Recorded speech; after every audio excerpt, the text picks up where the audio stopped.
Bakit? Bakit ba lagi nating nararamdaman ang pangangailangan na tumayo at magpatuloy kahit na nadapa na tayo sa ating mga mukha? Isang salita, 8 letra, at ito ay kabiguan. Natatakot tayo na mabigo sa buhay.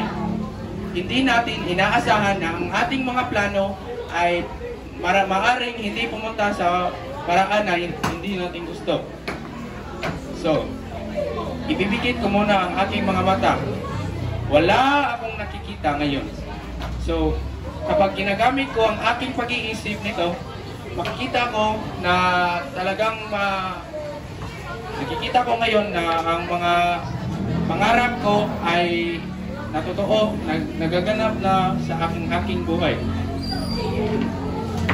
At